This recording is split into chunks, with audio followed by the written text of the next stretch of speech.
Hey guys, welcome back to my channel sign with Nikhil में।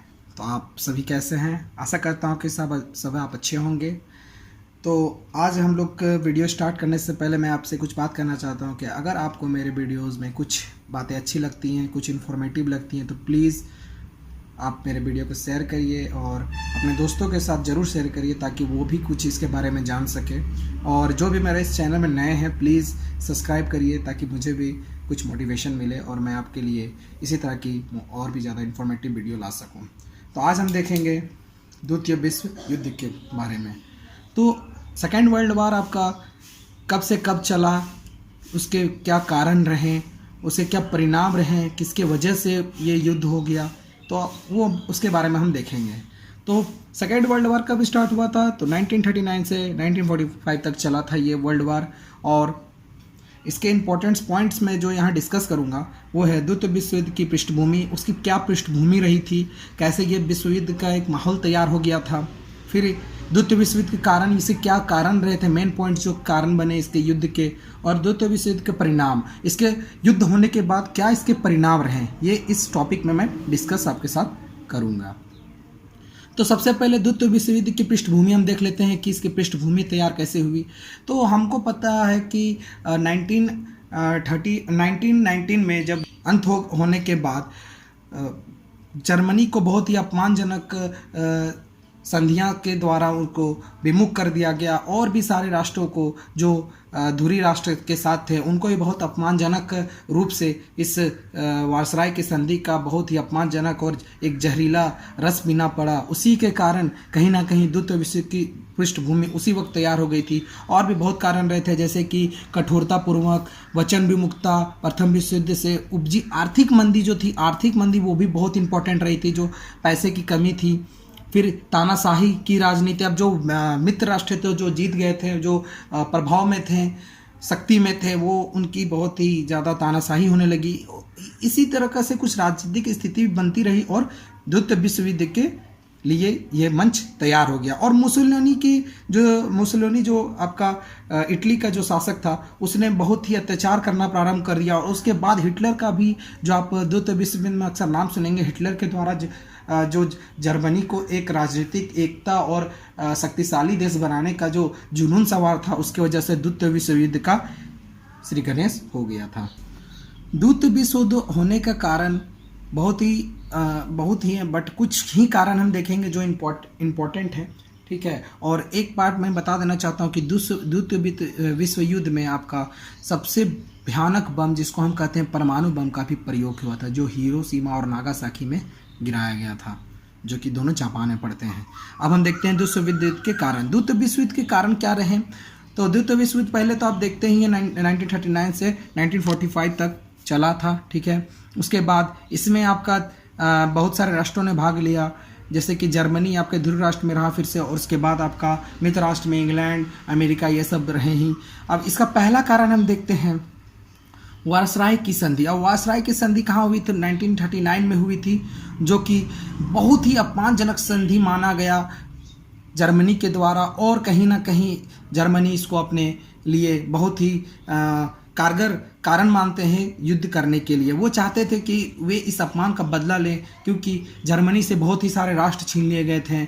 आपका Italy भी इसमें शामिल था, और आपका इंग्लैंड जो जीता हुआ राष्ट्र था, वे भी बहुत ही ज़्यादा अपमान कर रहे थे जो धुरी राष्ट्र थे, ठीक है। उसके बाद मित्र राष्ट्रों ने अपने भविष्य के लिए जितने भी उपनिवेश थे उन लोगों ने अपने उपनिवेशों को बढ़ाया, और कहीं ना कहीं वायसराय संधि में जितने भी राष्ट्र जो हारे थे उनको पूरे जोरों शोरों से दबाया गया। इसी को जर्मनी ने एक अपमान की तरह लिया अपने, और बाद में उसने अपनी शक्ति को विकसित किया और युद्ध के लिए अपने आप को तैयार करने लगा। तो कहीं ना कहीं वायसराय संधि में भी कुछ गलतियां थी, जिसके कारण वो युद्ध को एक बीज की तरह रोपण हुआ। इससे हम समझ सकते हैं कि कोई भी संधि में हम अगर किसी को अपमानजनक संधि करें तो ये ज़्यादातर ठीक नहीं होता, और इसी प्रकार जर्मनी के साथ भी हुआ था कि उसे बहुत ही अपमान सहना पड़ा था वायसराय की संधि में। तो ये पहला कारण था हमें वायसराय संधि के, और मैं आप लोगों को इसमें 2 पॉइंट्स भी दे दिया हूँ ताकि आप अच्छे से देख लें। ठीक है। दूसरा पॉइंट है वचन विमुखता। अब वचन विमुखता से हम साफ समझ सकते हैं कि वचन में धोखा हुआ, मतलब आप वादा तोड़े गए। अब क्या वादा हुआ था कि बोला गया था कि बड़े बड़े राष्ट्र जो इंग्लैंड है, अमेरिका है, वो छोटे छोटे राष्ट्रों को सहयोग करेंगे और उनको शोषण नहीं करेंगे। मगर क्या हुआ बाद में कि आपका वही बड़े राष्ट्र ही राजनीतिक में बहुत ही आगे बढ़ गए, वे प्रमुख हो गए और वे बाद में छोटे राज्यों का शोषण भी करने लगे। और जर्मनी भी एक ऐसा राष्ट्र रहा जो कि अपने से छोटे छोटे देशों का भी शोषण करने लगा।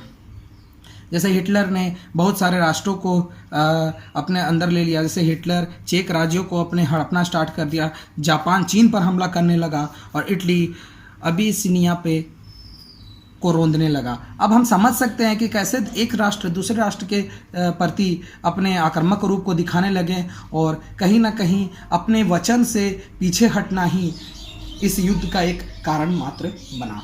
तो इसका भी सेकेंड पॉइंट हम देख सकते हैं वचन विमुखता का, कि कैसे अन्य राष्ट्रों ने एक दूसरे के वादे को तोड़ा और विश्व युद्ध का एक बीज रोप दिया। तो इसमें भी मैंने 2 पॉइंट दे दिए, आप अच्छे से देख लीजिएगा। अब तीसरा पॉइंट है इसका समाजवाद का हुआ। अब क्या हुआ कि प्रथम विश्व युद्ध के बाद समाजवादी विचारधारा बहुत ही आगे बढ़ने लगे। अपने वैसे लोग जो कि समाज के एक तबके लोग थे जो दबे हुए रहते थे, उन्हें अपने समाज के प्रति बहुत ही जागरूकता फैलने लगी और वे लोग भी समझने लगे कि अगर हमारे समाज को आगे नहीं बढ़ाया जाए तो हमारे समाज को ऐसे ही दबाते रहेंगे लोग। और वे लोग अपने समाज को बढ़ाने के लिए अपने जो सांस्कृतिक या सामाजिक चीज़ थे उसको बढ़ावा देने के लिए समाजवाद को आगे बढ़ चढ़ के लाने लगे। उसमें आपका समाजवाद में राष्ट्रवाद भी आ जाता है कि अपने राष्ट्र के प्रति वे एक रूप दिखाना प्रारंभ कर दिया, जिसके कारण इस विश्व युद्ध का एक और कारण बना और सभी राष्ट्र अपने आप को एक से एक बढ़कर दिखाना चाहते थे और दूसरे राज्य को दबाना चाहते थे। तो इसी कारण से एक समाजवाद का भी एक कारण बना जो कि विश्व युद्ध के लिए बहुत ही महत्वपूर्ण रहा था। इसका चौथा पॉइंट है आपका गुटबंदी। अब इसमें गुटबंदी में हम देख सकते हैं कि इसमें 2 गुट बन गए। एक बन गया जर्मनी का दल और एक बन गया आपका इंग्लैंड का दल, जिसमें आपका जर्मनी में आ जाते थे इटली, जापान और जर्मनी। ये तीनों राष्ट्र अपने एक गुट बना लिए क्योंकि इन लोग तीनों राष्ट्र प्रथम विश्व युद्ध में हारे हुए थे और ये तीनों अपमान के रूप में जी रहे थे और इन्होंने एक अपना गुट बनाया और ये फासिज्म के सपोर्टर थे और वे चाहते थे कि दूसरे राष्ट्रों ने जो उनको वायसराय की संधि में बेइज्जती किया था उससे वे बदला लें।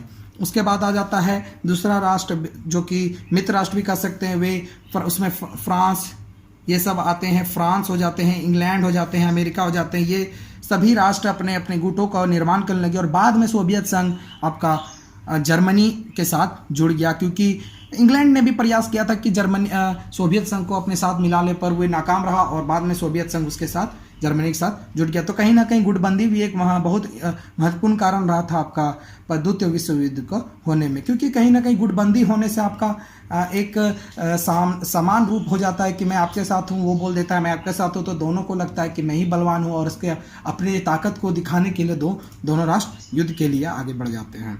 तो गुटबंदी भी इसका एक बहुत महत्वपूर्ण कारण रहा था। अब आपका यह 5वां पॉइंट है राष्ट्र संघ की असफलता। अब प्रथम विश्व युद्ध का अंत होने के बाद एक राष्ट्र संघ की स्थापना की गई, जिसे लीग ऑफ नेशन भी हम लोग कहते हैं। उसकी स्थापना में कुछ शर्तें रखी गई थी कि जैसे कि उसमें कहा गया था कि कोई एक राष्ट्र दूसरे राष्ट्र के इसका हेल्प करेगा, मदद करेगा। संधियां की गई थी, कहा गया था कि आप बड़े राष्ट्र है तो आप छोटे राष्ट्र का देखभाल करेंगे, मगर यह क्या यहाँ पर उल्टा हुआ। बड़े भाई ने छोटे भाई का ही शोषण करना स्टार्ट कर दिया और बड़े बड़े राष्ट्र ही जब शोषण करने लगे तो राष्ट्र संघ बस देखते ही रह गया और वो कुछ भी नहीं कर सका। ये एक बहुत बड़ी असफलता का कारण बना क्योंकि जब वे बड़े राष्ट्र को ही नहीं कुछ बोल सकते थे तो छोटे राष्ट्र को क्या बोलेंगे। इसी के कारण कहीं ना कहीं छोटे राष्ट्रों के द्वारा ये असंतोष फैलता गया कि बड़े राष्ट्र ही उसका शोषण कर रहे हैं और ये सबसे बड़ी असफलता का कारण रहा था राष्ट्र संघ के द्वारा। तो इसका हम ये भी इम्पोर्टेंट पॉइंट मानते हैं कि राष्ट्र संघ की असफलता भी बहुत बड़ा कारण था द्वितीय विश्व होने के लिए।